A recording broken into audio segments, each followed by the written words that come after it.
Alegria, alegria, meu aluno! Agora nós vamos continuar os conhecimentos que nós começamos em sala e vamos seguir aqui com a aula online, que vão ser coisas diferentes ditas de sala e vão complementar uma coisa com a outra. Uma coisa ou outra vai ser repetida, mas a ideia é fazer uma coisa diferente. Para isso você tem um slide que já está na área do aluno, que é o chamado slide do aluno da aula online, que é diferente da aula presencial, mas no mesmo esquema, os slides, 3 slides por folha, e ao lado você tem linhas aí para fazer as suas anotações e ponderações, tá certo? Então aí na sua tela já tem qual que é o roteiro que nós vamos seguir hoje. Nós vamos falar sobre, agora, debulhar sobre eles. Diferenciar os direitos reais e os obrigacionais, nós não vamos falar aqui. Eu só tenho que acrescentar sobre uma questão que é a obrigação próprio terreno, que é uma obrigação que mistura direito obrigacional e direitos reais, porque a diferenciação nós fizemos em sala. E vamos falar das faculdades de direitos reais. Tá certo? Vamos seguir então. Vamos iniciar aí com o princípio da oponibilidade erga omnes. Esse princípio de direito real, que é o princípio da oponibilidade erga omnes, coloca pra gente que todo direito real vai ser oponível contra qualquer um. Qual que é a ideia aqui?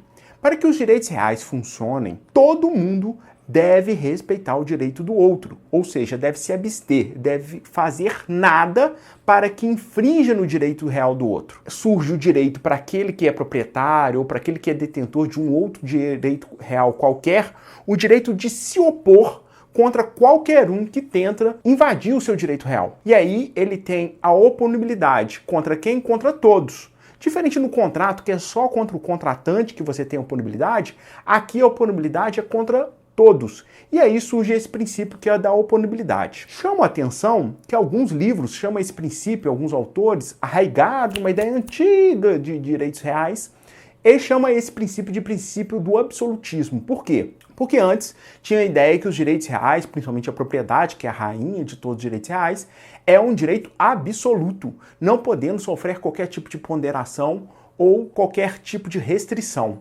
A gente sabe que hoje em dia não é bem assim. Por exemplo, não é o fato de ser dono de um cavalo que você pode colocar ele de castigo e judiar ele até a morte. E se alguém tentar intervir, você fala, não, negativo, né? Ninguém vai intervir que não, o cavalo é meu, a propriedade minha, eu faço o que eu bem entender. Não é assim que funciona. Também a gente vai ver a questão da obra. Eu não posso sair fazendo obra o dia inteiro, 24 horas por dia, a gente vai ver como funciona. Todas essas situações, que são situações que sofrem restrição pela função social da propriedade, não tem mais a propriedade como um sentido absoluto. Por isso eu não gosto de utilizar o absolutismo e sim chamar de princípio da oponibilidade erga omnes. Mas como que eu vou saber quem é o detentor do direito real? Como que eu vou saber, por exemplo, quem é que tem a propriedade sobre aquele imóvel ou sobre aquele carro? Aí surge uma segunda situação, que é um princípio derivado da oponibilidade, que é o princípio da publicidade, que nós exploramos bastante dentro de sala de aula. O princípio da publicidade é dar publicidade de quem é o real proprietário, o detentor de um direito real sobre a coisa. Aqui nós temos uma questão interessante, que a publicidade ela trabalha da seguinte forma. A publicidade, o Estado controla quando o bem tem alto valor. Por exemplo, o imóvel. Nós vimos em sala que o imóvel existe um sistema registral através de cartório. E para que serve esse sistema registral?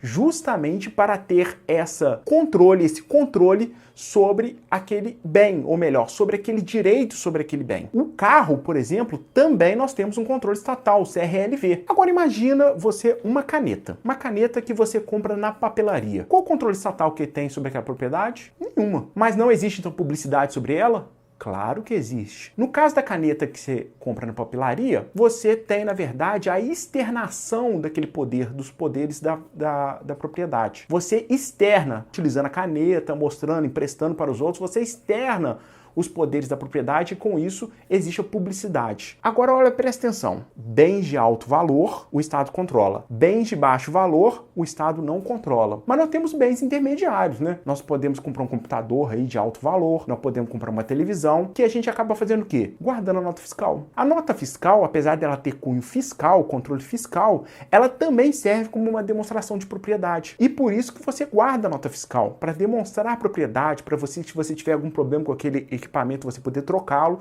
demonstrar que você é o proprietário daquele equipamento. Mas aqui nós não temos o controle estatal. Você faz um controle pessoal. Então a publicidade ela vai se dar de diversas formas, seja através do Estado, seja através pessoalmente você guardando certas documentações que demonstram a propriedade, ou seja através aí da mera publicidade. Conforme a valoração do bem, conforme a importância que nós damos ao bem, aquela situação vai ser mais registral, mais documental do que outras que vão ser meramente visual. Princípio da publicidade. O próximo princípio que nós temos aí, que é um princípio, mas na verdade a gente chama de direito de sequela, nós já vimos ele em sala, que é o direito de perseguir a coisa com quem quer que esteja. É um princípio que dá força aos direitos reais. O fato de sua coisa estar na posse de outro, estar na mão de outro, permite que eu faça alguns movimentos para que eu busque, tome aquela coisa do outro, né, de forma até violenta, sem muita discussão. Basta a demonstração de propriedade ou basta a demonstração de algum dos direitos reais para que eu tenha impulso oficial, para que eu tenha impulso do Estado forçando aquele direito real. Esse é o direito de sequela, que dá muita força aos direitos reais.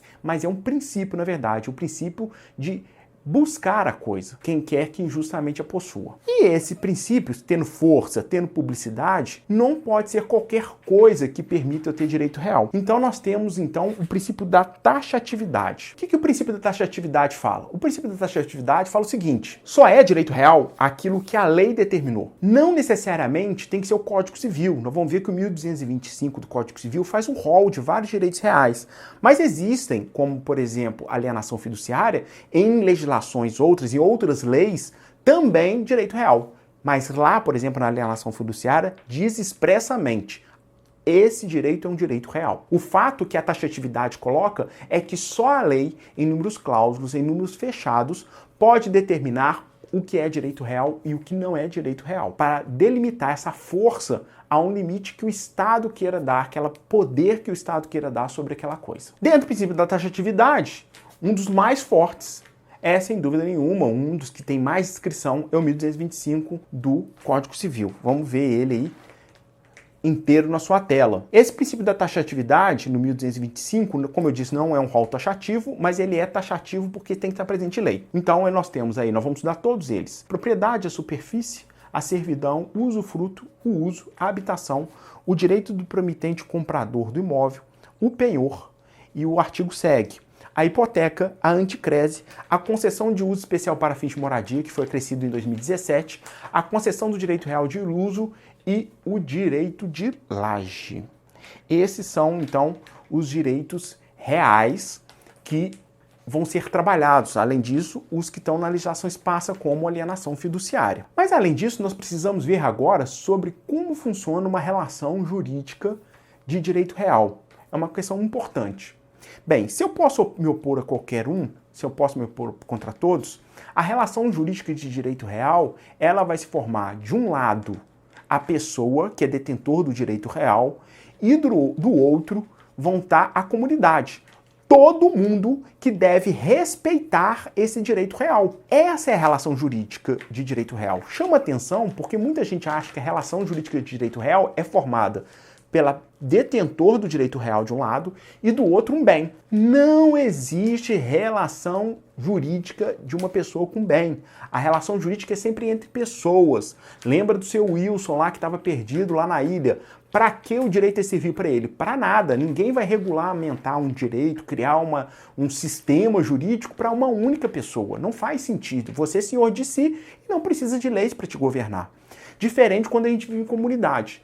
Então, quando a gente vive em comunidade, numa relação jurídica de direito real, eu tenho de um lado uma pessoa que é detentor do direito real e do outro toda a comunidade. E tendo como mediação dessa relação jurídica, como objeto dessa relação jurídica, nós temos um bem. Aí sim nós temos um bem, que faz parte da relação jurídica de direito real. Essa relação jurídica, que é uma relação jurídica que a gente chama de objetiva, essa relação jurídica tem como base o bem no centro, mas tem como base maior ainda uma relação jurídica negativa. Por quê? Todos da comunidade devem se abster, devem se negar a fazer algo contra o seu direito real.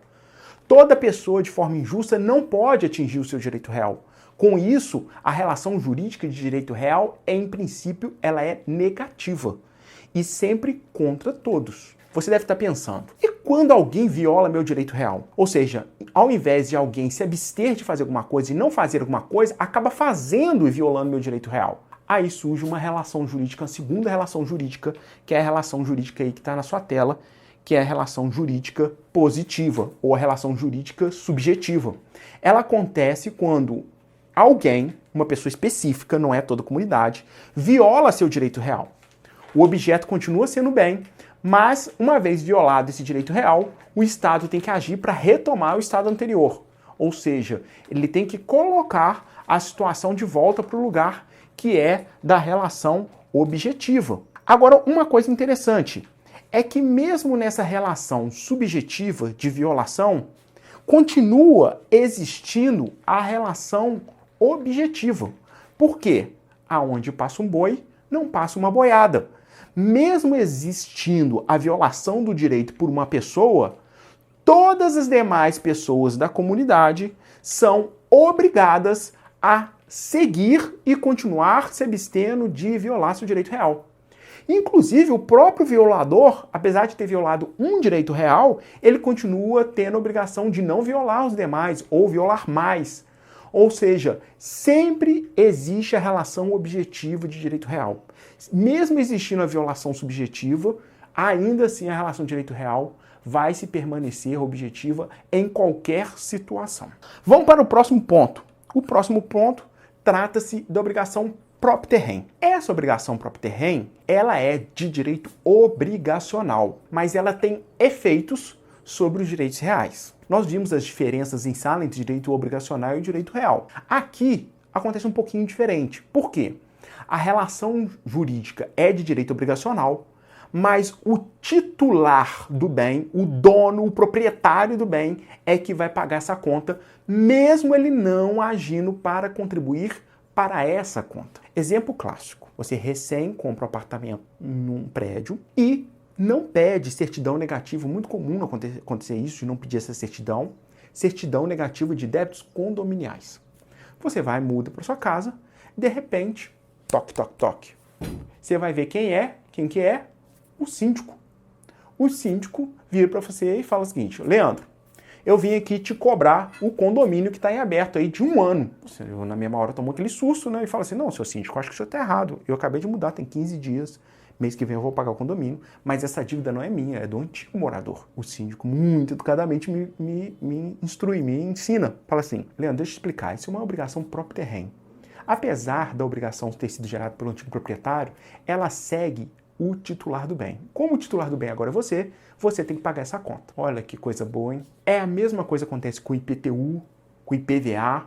Essas obrigações, ela tem direito obrigacional na sua origem, mas elas influenciam, têm efeitos sobre os direitos reais, porque atingem diretamente o titular do bem.